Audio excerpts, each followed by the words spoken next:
Hi fellow gardeners, welcome to Garden with Jenny. I'm Jenny. So, I just got a new cell phone. I finally upgraded to a smartphone, and I've just been tinkering with it for a few minutes. And I found that while I'm video recording, I cannot switch the camera from facing me to facing out, like away from me, to show you the plants. So you probably will not see me for a while in videos unless I go back to doing them on the iPod.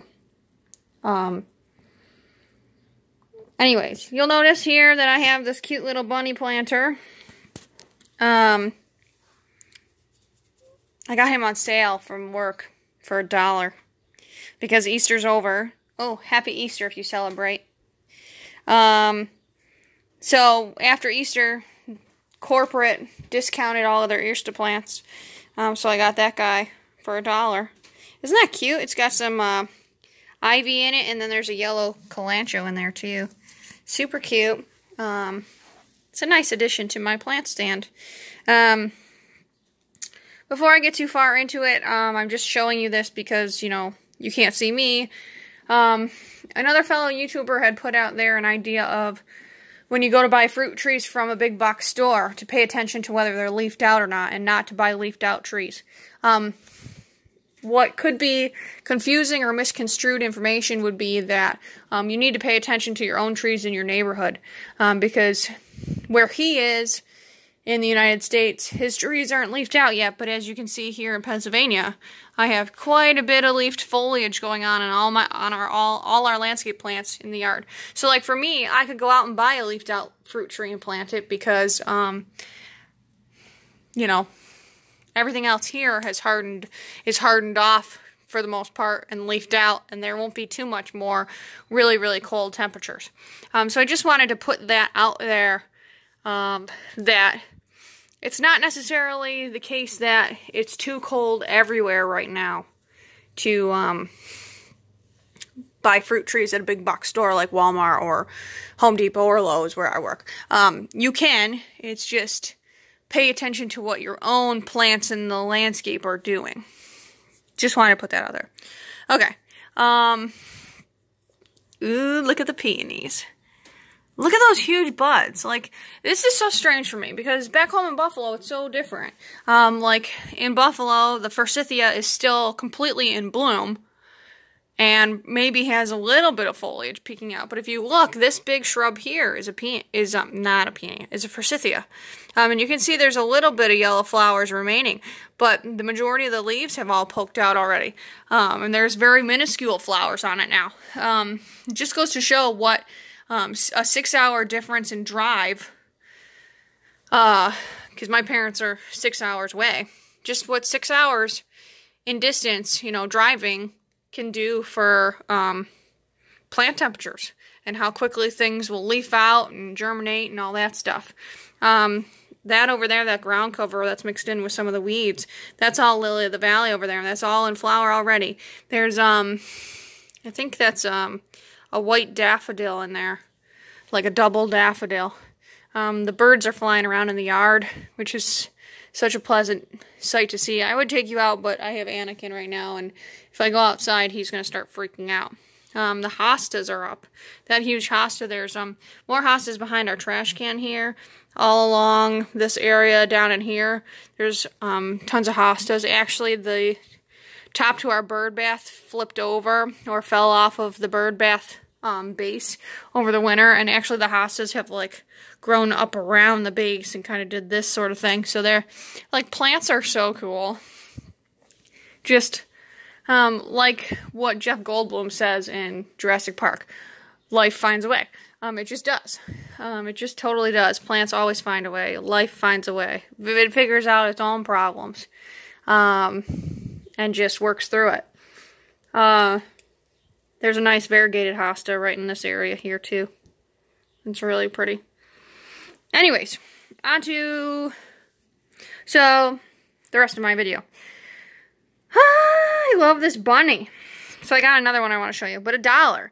So like, I know that big box stores aren't exactly regarded as the most, like having the nicest looking plants or having the best, you know, most well taking care of plants, you know, there's quite a bit of neglect just because of the sheer amount of plant volume.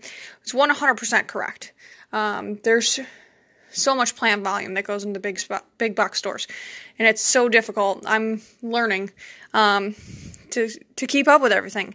Now I have 4 designated waterers that work below me, and you know, realistically, I shouldn't necessarily have to pick up a hose, but I'm finding that more and more as the days go on, there's just so much to do, and we're understaffed and stuff that I have to pick up a hose. There's no getting around it. If I don't, plants will definitely die at this point. And that is painstakingly a harsh reality that I don't want to ever have to really deal with. Because you know me, I love plants, and I try and take care of my house plants as best as I can, and keep them looking beautiful and nice and all that stuff. So anyways, but the one awesome thing about big box stores is the ridiculous markdowns. So like that bird of paradise, oops, sorry, I shouldn't have done that. That bird of paradise there was the last one, which I told you a few videos back. I bought that for Sean for Valentine's Day because it's his favorite plant. It's originally a $7 plant at the big box store. It was marked down to $3. That right there may cost you $15, $20 at a local small business nursery. You know, bird of paradise it's a pretty expensive plant. And here I got it for $3. What a find. You know, this big bunny planter, it's ceramic. It's a ceramic bunny. Was originally $30 for Easter. I bought it Tuesday before I left, you know, work. Got it for $1. So you can get some really ridiculous buys at the big box stores if you play your cards right and just pay attention. Sometimes you have to just keep going in, you know, keep going back in. Because I know, like, part of my job is to do markdowns. So I'm trying to, so anything that starts to look like it's going bad, I start marking it down. So that, you know, somebody who comes in who is knowledgeable, you know, or has a love for houseplants or gardening and stuff, and they see a plant that, oh, well, it's out of bloom, or hey, part of it, you know, died off, or a bunny rabbit ate it, because we have bunny rabbits at work. They can see a potential in a plant and get it at a discounted price and really make out and get a really beautiful garden for significantly less cost. One downside to big box stores that was mentioned in the video from this other gentleman on YouTube about the fruit trees was just variety selection. You know, you're going to get more generic variety plants. You know, like, not really unique varieties of apples or things. You're going to get a Macintosh, or you're going to get a Red Delicious, a Golden Delicious. You know, you may get a Fuji apple. But you're not going to get really, really intricate or like specialty varieties at a big box store, because why stock really special stuff? I don't know. Anyways, that's a little bit of a rant, but you can find amazing, amazing, amazing buys if you just go in right after a holiday and pay attention. Seriously. Those were supposed to go on sale Monday because it was the day right after Easter for $1. And I was lucky that, you know, we didn't catch it until the next day. And I found them all, and I pulled them and priced them and put them on a shelf, according to corporate's policy, of course. And I bought it. And I didn't even, you know, I didn't have my employee discount card, so I actually would have got that for 90 cents as opposed to $1. But you know what? 10 cents is 10 cents. I'll pay the extra 10 cents when it was originally $30. Like, really? Anyways, I've really found a happy place at Lowe's. It's stressful for me because I have so much work to do, but it's also not stressful because I'm working with plants, and I'm working with customers, and I'm educating customers on proper, you know, protocols for planting and what goes where and all that stuff. You know, the general stuff that I've been talking about for, you know, the past, 4 or 5 years that I've been doing the YouTube channel. Wow, 4 or 5 years. Holy moly. That's a long time. This became like a blog. It's not even like super informational anymore. It's more of a gardener's blog, my YouTube channel. Maybe I should get back into the whole tutorial type thing, like what I did with the pruning your tomato suckers, which I learned something from another YouTuber actually. This gentleman, his name's Leon. My dad found him, and he actually, when he cuts his tomato suckers off, right, from the notch where the petiole meets the main stem, so they're like in between my thumb and my pointer finger, there will be a plant that comes up like at a 45-degree angle out of like this crotch here. And those are typically suckers, so you snip those off, and you can actually put them in water and root them. So I'm going to try that experiment this year. And then he also rooted a sweet potato in a jar of water as well. And I'm kind of interested in trying that as well, just to see if I can do it, you know? A lot of gardening is just trial and error. That's all it is. Seriously, it's trial and error, because it's not an exact science. You know, 2 + 2 = 4 in mathematics. That's like that's an exact science, so to speak. You know, whereas gardening isn't. You know, a plant tag may tell you one thing, but you may find that you can get it to survive somewhere else with just a little bit more water or a little bit different lighting requirements and things. Anyways, rambling. Wanted to show you that my Aunt Vi's Thanksgiving cactus is putting out, look at these new segments.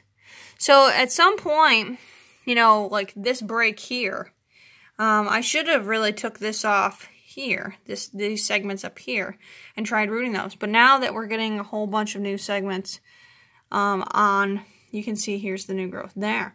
Those new segments, I'm going to let those grow and develop and harden and age before I do any pruning of that plant there. I don't know if I got to post the video or not that told you about how I had 2 blooms on it. And my doggy, Anakin, whom I love so much, Anakin ate the one right after it opened. I was so mad. The second one I got to bloom, but Anakin ate the first. And then, you know, here's my one orchid. She's going strong. Look at that big leaf. It's a little skinny. I hope it widens pretty soon. She's not pushing out. You know, a friend of mine, when I bought my first orchid, I was trying to rescue it, and we nicknamed it Floppy Woppy because it was so dried out. That Floppy Woppy was just the name for it. You can see there's some dead and decayed roots in there that at some point I will want to get rid of. Some point probably soon. But there's this nice, beautiful new root up in here. That's doing really well. There's a root down here that's still doing well and not rotted. Part of the problem, I think, is these roots are getting really long, and I feel like when I repotted him, I maybe crunched his root system and snapped some of the roots, and I wonder if that's why he's struggling a little bit. This is all sunburn damage from, I think that was from my grow lights in the basement. I just had it way too close. But that's all sunburn damage there, that stippling going on. The bird of paradise it's not putting out anything new yet. Looks like it maybe wants to start forming something down in here. It just hasn't put out a new shoot yet. So far, so good with this plant. You know, I've never had a bird of paradise before, and since it's Sean's favorite and I bought it for him, I really don't want to kill it. I've struggled with peace lilies, which supposedly are supposed to be the easiest freaking houseplant to take care of. Well, that's a lie. You know, Maury says the lie detector determined that was a lie. I find them extremely difficult. Crotons I find extremely difficult. You'll see my croton in a minute. It's still here. It's hanging on, but it's rough right now. I'll show you that in a second. It's trying. It's really trying, but it's rough. Then, so here's our windowsill plants. There's the croton there. We'll get to that in a second. We'll start over here on the right. So, my African violet gets a dosage of African violet food. Let me go grab the container real quick. I use Schultz's African Violet Food 8-14-9. So, you know, most of you probably know by now what that all means. The 8 is 8% nitrogen within this bottle, 14% phosphorus, and 9% potassium. And I'm sure you all know the breakdowns of what all those macronutrients mean. Nitrogen gives you your green growth, phosphorus gives you roots and flower production, and then potassium does like plant vigor and disease resistance sort of things. It's not cut and dry. So as you'll see, I need to deadhead my African violets once again. They are starting to, you know, poop out. Some of them are starting to decay. It looks like I might have some powdery mildew going on these some of these flowers. So that is something that I'm going to have to check on as soon as I end this video, because I didn't notice that before. Either that or I got mites or something. I don't think it's mites though, because it's like do you see? Can you see that? Maybe it's, oh, it might be dust. It could be dust. Anyways, crown of thorns. Look at this. So I don't remember if in the last video how many flowers it had. I know it had some, but just, you know, I didn't realize that this plant did this. This whole double stack flowering thing. So I got this flower first, obviously. Will you focus, camera? I got this flower first, and then it poked out 2 flowers here. And it's doing it here. You can see there's kind of like horns coming out of the flowers. It's really an interesting phenomenon that's going on with this crown of thorns. You can see there's a little bit of new growth going on there. There's a new flower there, plus new growth. When I worked back home in Buffalo at Peonies, I was told by one of my colleagues that crown of thorns were really difficult plants. So you got to let them dry down in between waterings, and you know they're finicky. You know, if you overwater them and all this stuff. Honestly, I haven't had any issues with this thing since I completely defoliated it with the Mitex. In fact, I almost think like the Mitex rejuvenated the damn thing, and I shouldn't swear because I don't know if kids are watching. But I almost feel like it rejuvenated the plants. You know, it kind of like shed its old leaves, and it's really, really an appropriate flowering plant for the Easter season because it's said that Jesus was wearing a crown of thorns. When he, you know, was nailed to the cross. So, not to get religious in my video, but, you know, I was told that they were really, really difficult plants to work with. And, it's almost like it was reborn. The plant was reborn after I sprayed it with the Mitex. Completely defoliated. You can still see the leaves in the pot that I haven't pulled out because I don't want to get poked by the prickers.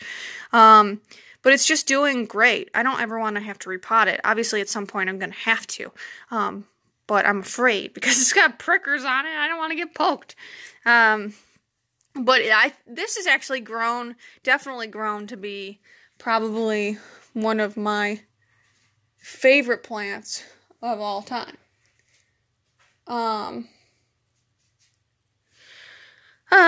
Sorry, I got distracted by Bow Dragon. He was over there moving around. He looked like he was stuck in his tank. Next 2 plants are orchids again. You know, because you know that, well, you should know by now that I really like orchids and I've really enjoyed growing them and getting experience with them. They're all, at least these Phalaenopsis orchids, these minis and the normal phal that I have down below, are pretty self-explanatory. I think they're pretty easy. Again, these were something that was told. You know, I kept hearing from people, oh, orchids are so hard. They're not.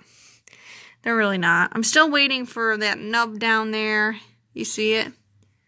Right in here. There's a nub there. I'm still waiting for that to grow more. Why it's not doing anything, I don't know. It actually looks like it's still a little bit too dry, but I watered it yesterday. And you can see the roots down here are green, going to silver. This one's in orchid bark. They're just bark pieces. You know, it's to help with drainage and all that stuff. Because orchids are epiphytes. They live on trees. They're not parasites, they're epiphytes. So they live on like hanging in trees and things in the rainforest and all that stuff. So they really they love high humidity, but they really need dry, you need to let their roots dry down in between waterings. This guy, he's got that really dinky leaf from years ago. In fact, I might pull that eventually because it's starting to get really close to the bottom of the pot. And it's put out a huge amount of new beautiful leaves, so it doesn't really need it. Ooh, we got a new root. I don't know. Can you see that? That little green nub there? It's a little blurry, but that is a new root coming. Plus, it looks like it also put out a new root underneath that one that's... Yeah, I can't really describe that. Anyways, but again, you can see the lime green roots. This one down here is probably on its way out. But most of the roots look pretty good. Once again, I'm trying to rotate him in a pot. I can't really rotate this one because he'll fall off the windowsill. Maybe I can. I'll try it later. Not going to try it on camera. African violet, you know, again, I'm using the African violet food. In fact, most of my plants here either get the African violet houseplant food or they get an Orchid Pro from Dynagrow fertilizer. And I kind of use them on and off depending on which one I feel like using.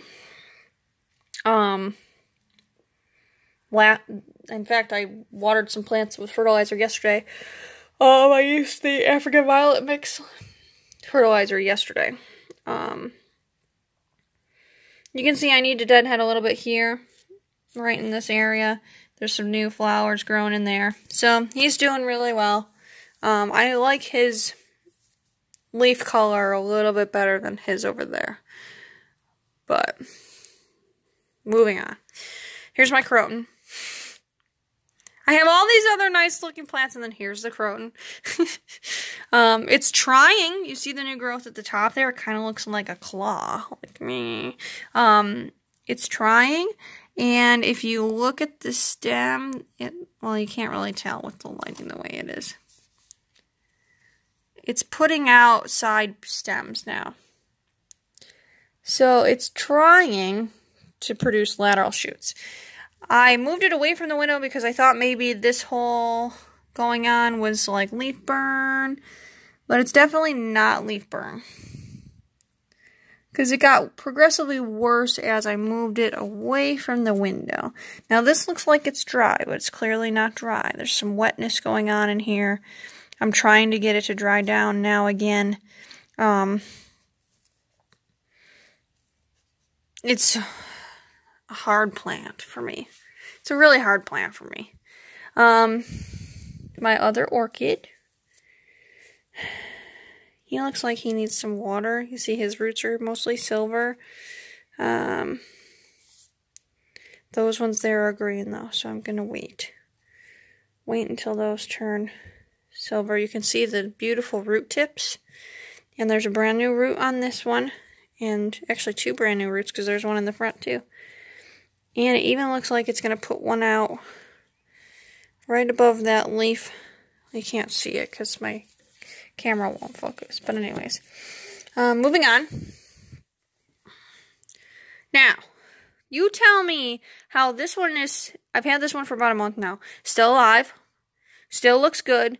Not dropping leaves like the big one that Sean got me for our anniversary did. Why?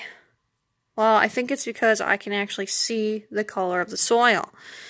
Here's the little leaflet that is rooting for me. You can see the roots are that whitish blurry blob there. Doing really well. And I don't know if you'll be able to see the bottom. Towards the right and the far left of the container, it looks like spider webs. Those are the root system for these succulents. So you can kind of see they're tiny and thin and fine. So I think maybe that's where I was going wrong before, was I was not able to see that. in the big black pot. So what was happening was, since the roots are so fine, I must have overwatered it. I don't think there's any question about it now. I had to have overwatered it. And now that I'm able to see this section of soil dry down, I'm having a better chance of keeping them alive. Plus, it's right on the windowsill now with those ones. Moving on. You'll notice this cute little other Easter egg thing. Those 4, they're actually in eggs. They're Easter eggs. Isn't that cute? So they come in like a little ceramic egg carton with this little piece of buffer so that it doesn't crack during shipping. Those were $25 or $27 at work for Easter, and then of course, they got marked down. So I got those 4 plants plus those cute little containers for $1. That's what I mean. You can get so many deals. It's crazy. Here's my orchid that I bought from work too. Wow, I've accumulated 1, 2, 3, quite a bit already from work. My orchid from work, my Sansevieria. Here's my new piece. This plant is so easy. Honestly, like, I don't do anything with this thing. Water every once in a while.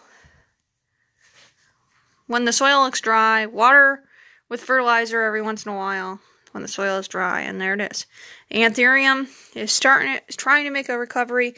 It's put out some new pieces, and the new pieces look really healthy. So I may be able to phase out some of these ones that had gotten damaged while I was back home in Buffalo. This peace lily is really struggling. I don't think it's going to make it at this point. I've got some succulent pieces down there rooting, and then this aloe piece that I was trying to root, but as you can see, it's not doing anything. So I don't think that's going to root, but it's there. I'm trying. And then this is my hydrangea that I bought for Christmas.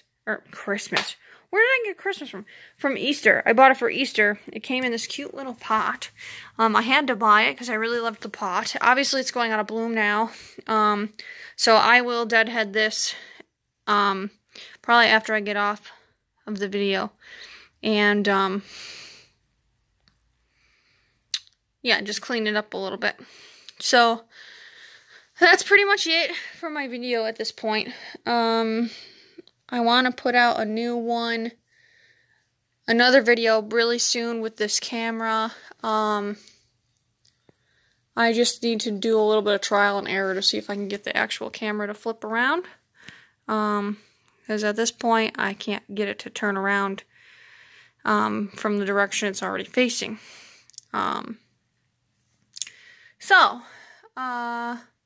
Thanks for tuning in. I know it was a really long video.